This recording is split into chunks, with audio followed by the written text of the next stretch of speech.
बिस्मिल्लाहिर्रहमानिर्रहीम।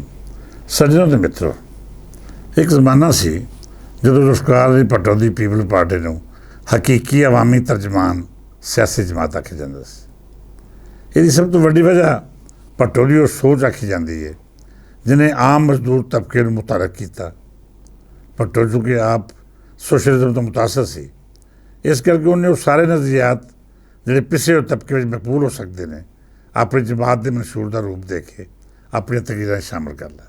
ਉਂਝ ਵੀ ਸੋਸ਼ਲਿਜ਼ਮ ਸਮਾਜ ਦੇ ਉਸ ਤਬਕੇ ਦੀ ਆਵਾਜ਼ ਹੁੰਦਾ ਹੈ ਜਿਹੜਾ ਮੁਸਲਸਲ ਇਸਤਹਿਸਾਲ ਦਾ ਸ਼ਿਕਾਰ ਹੋ ਰਿਹਾ ਹੋਵੇ। ਭੱਟੋ ਸਾਹਿਬ ਦੀ ਤਕਰੀਰਾਂ ਇਸ ਕਦਰ ਦਿਲਕਸ਼ ਸਨ ਕਿ ਲੋਕਾਂ ਦਾ ਧਿਆਨ ਇਸ ਗੱਲ ਪਿੱਛੇ ਗਿਆ ਹੀ ਨਹੀਂ ਕਿ ਭੱਟੋ ਸਾਹਿਬ ਤੇ ਆਪ ਉਸ ਤਬਕੇ ਨਾਲ ਤਾਲਕ ਰੱਖਦੇ ਨੇ ਜਿਹੜਾ ਬਹਿ ਰਾਸਤੇ ਇਸਤਹਿਸਾਲ ਕਰ ਰਿਹਾ ਹੈ। ਉਹ ਮਾੜੇ ਤੇ ਮਜ਼ਦੂਰ ਦੀ ਗੱਲ ਤੇ ਕਰਦੇ ਸਨ, ਪਰ ਉਹਨਾਂ ਦੀ ਆਪਣੀ ਜਾਗੀਰਦਾਰੀ ਉੱਤੇ ਉਸ ਤਰ੍ਹਾਂ ਸਵਾਲ ਨਹੀਂ ਚੁੱਕੇ ਗਏ ਜਿਵੇਂ ਚੁੱਕੇ ਜਾਣੇ ਚਾਹੀਦੇ ਸਨ।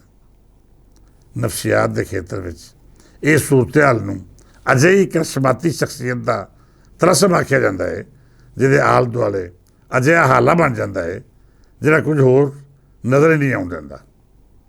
ਭੱਟੋ ਸਾਹਿਬ ਦੀ ਕਰਿਸ਼ਮਾਤੀ ਸ਼ਖਸੀਅਤ ਦਾ ਤਲਸਮ ਆਪਣੀ ਥਾਂ ਹੈ। ਉਹਨਾਂ ਦੀ ਨੀਅਤ ਵੀ ਮਾੜੀ ਨਹੀਂ ਸੀ। ਉਹਨਾਂ ਦਾ ਖਿਆਲ ਸੀ ਕਿ ਮੈਂ ਸੋਸ਼ਲਿਜ਼ਮ ਅਤੇ ਇਸਲਾਮ ਨੂੰ ਨਾਲ ਲੈ ਕੇ ਟੁਰਾਂ।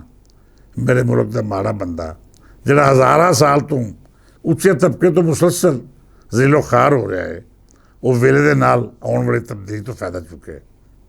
ਉਹ ਦੌਰ ਸੋਸ਼ਲਿਜ਼ਮ ਅਤੇ ਕਮਿਊਨਿਜ਼ਮ ਦਾ ਸੀ।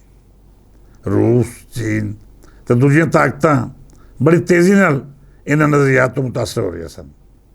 ਖਾਸ ਕਰ ਸਾਡੇ ਗੁਆਂਢ ਵਸਦਾ ਹਿੰਦੁਸਤਾਨ ਇੱਕ ਅਜਿਹਾ ਸੈਕੂਲਰ ਤਰਜ਼ ਸਿਆਸਤ ਨੂੰ ਲੈ ਕੇ ਅਗਾਂਹ ਵਧਣ ਦਾ ਦਾਅਵਾ ਕਰ ਰਿਹਾ ਸੀ ਜਿਹੜਾ ਲੋਕਾਈ ਨੂੰ ਬਰਾਬਰੀ ਦੇ ਹੱਕ ਦੇਣ ਦਾ ਦਾਅਵਾਦਾਰ ਸੀ। ਬੇਸ਼ੱਕ ਇਹ ਹੱਕ ਅੱਜ ਤੱਕ ਨਹੀਂ ਮਿਲੇ। ਨਾਅਰਿਆਂ ਨੂੰ ਸਿਰਫ ਔਰ ਸਿਰਫ ਸਿਆਸੀ ਲੋੜਾਂ ਲਈ ਇਸਤੇਮਾਲ ਕੀਤਾ ਗਿਆ, ਪਰ ਇਹ ਉਸ ਵੇਲੇ ਹੋ ਰਿਹਾ ਸੀ ਜਦੋਂ ਹਿੰਦੁਸਤਾਨ ਦੇ ਲੋਕ ਬਦਤਰੀਨ ਜ਼ੁਲਮ ਅਤੇ ਇਸਤਹਿਸਾਲ ਦਾ ਸ਼ਿਕਾਰ ਸਨ। ਜਦ ਅਜਿਹੇ ਨਾਅਰੇ ਕਿਸੇ ਸਿਆਸੀ ਤਾਕਤ ਦੇ ਨਜ਼ਰੀਏ ਦਾ ਹਿੱਸਾ ਬਣ ਜਾਣ ਅਤੇ ਉਹਨਾਂ ਤੋਂ ਸਭ ਤੋਂ ਪਹਿਲਾਂ ਉਹ ਤਬਕਾ ਮੁਤਾਸਰ ਹੁੰਦਾ ਹੈ ਜਿਹੜਾ ਇਸਤਹਿਸਾਲ ਦਾ ਸ਼ਿਕਾਰ ਹੋਵੇ।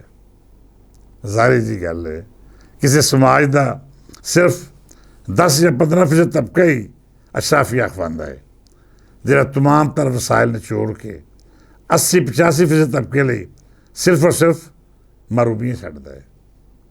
ਹਿੰਦੁਸਤਾਨ ਦੀ ਵੇਖਾ ਵੇਖੀ ਪਾਕਿਸਤਾਨ ਦੀ ਸਿਆਸਤ ਵਿੱਚ ਵੀ ਜਿਹੜੀ ਤਬਦੀਲੀ ਆਈ ਉਹਦਾ ਸਿਹਰਾ ਜ਼ੁਲਫਕਾਰ ਅਲੀ ਭੱਟੋ ਦੇ ਮੱਥੇ ਵੱਜਦਾ ਹੈ।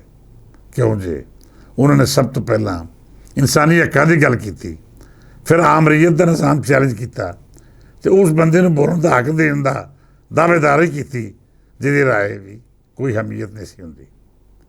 ਜ਼ੁਲਫਕਾਰ ਅਲੀ ਭੱਟੋ ਨੇ ਮਜ਼ਦੂਰ ਤਬਕੇ ਨੂੰ ਆਪਣੇ ਨਾਲ ਜੋੜਿਆ। ਉਸ ਮਜ਼ਦੂਰ ਤਬਕੇ ਨੂੰ ਜਿਹਦੇ ਨਾ ਤਾਂ ਕੋਈ ਹਕੂਕ ਸਨ ਅਤੇ ਨਾ ਹੀ ਉਹਦੀ ਮਿਹਨਤ ਦਾ ਮੁੱਲ ਪੂਰਾ ਲੱਭਦਾ ਸੀ। ਖਾਸ ਤੌਰ 'ਤੇ ਜਿਹੜੇ ਕੰਮੀ ਆਪਣੀ ਪੂਰੀ ਹਯਾਤੀ ਮਾਲਕਾਨ ਦੀ ਖਿਦਮਤ ਕਰਦੇ, ਬਦਲੇ ਵਿੱਚ ਉਹਨਾਂ ਨੂੰ ਸਿਰਫ 2 ਵੇਲੇ ਦੀ ਰੋਟੀ ਲੱਭਦੀ।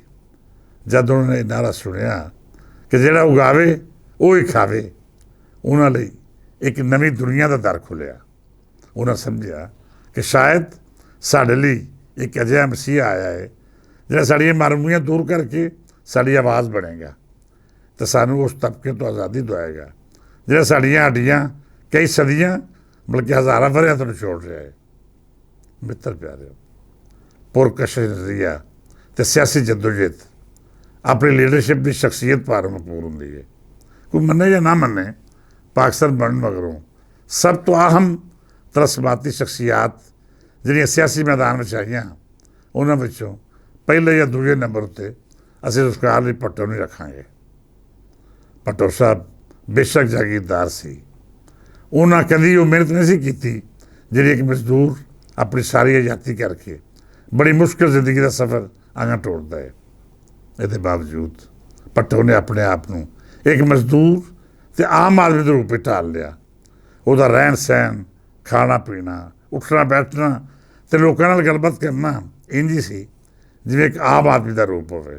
ਇਸ ਕਸ਼ਿਸ਼ ਨੇ ਮਹਰੂਮੀ ਝੱਲਦੇ ਤਬਕੇ ਨੂੰ ਭੱਟੋ ਦੇ ਬਹੁਤ ਕਰੀਬ ਕਰ ਦਿੱਤਾ।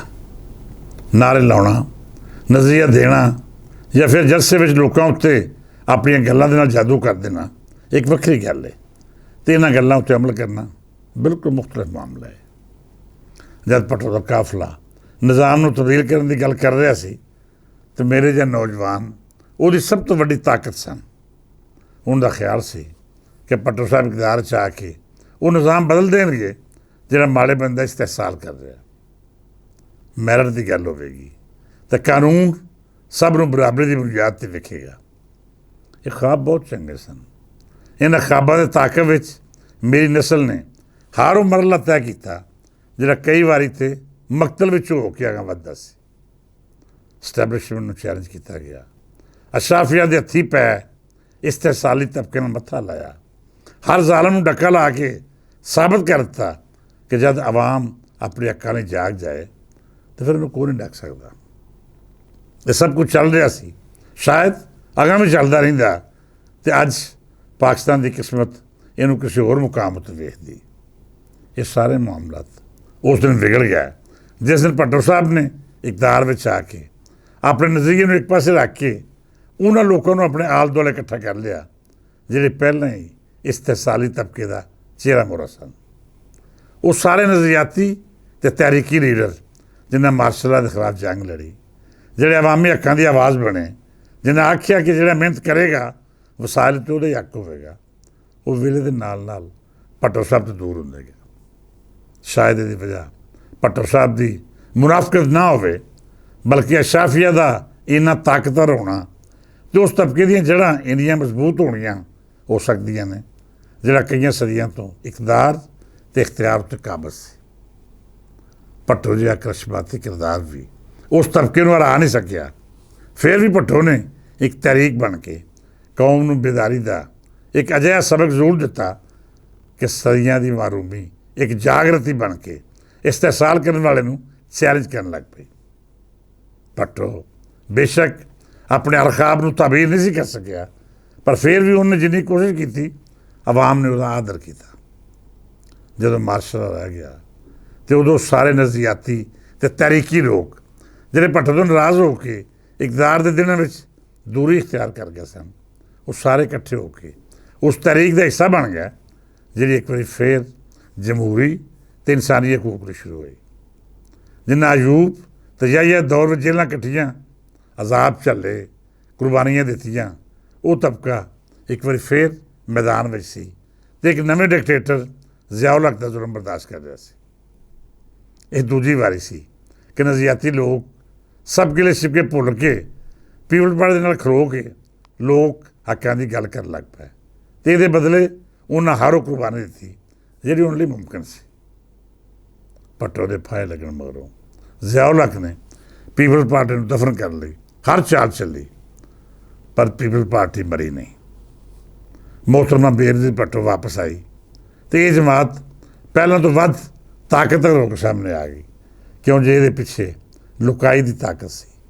ਜਿਹੜੇ ਲੋਕ ਕਿਆਦਤ ਕਰ ਰਹੇ ਸਨ ਉਹ ਬੇਨਜ਼ੀਰ ਭੱਟੋ ਅਤੇ ਆਮ ਆਦਮੀ ਦੇ ਵਿਚਕਾਰ ਪੁਲ ਦਾ ਕਿਰਦਾਰ ਅਦਾ ਕਰ ਰਹੇ ਸਨ। ਆਮ ਜਿਹੇ ਲੋਕ ਸਨ, ਆਮ ਜਿਹੀਆਂ ਗੱਲਾਂ, ਸਿਰਫ ਇੱਕ ਨਜ਼ਰੀਏ ਦਾ ਰਿਸ਼ਤਾ ਸੀ ਜਿਹਨੇ ਪੀਪਲ ਪਾਰਟੀ ਨੂੰ ਮਰਨ ਤੋਂ ਬਚਾਇਆ।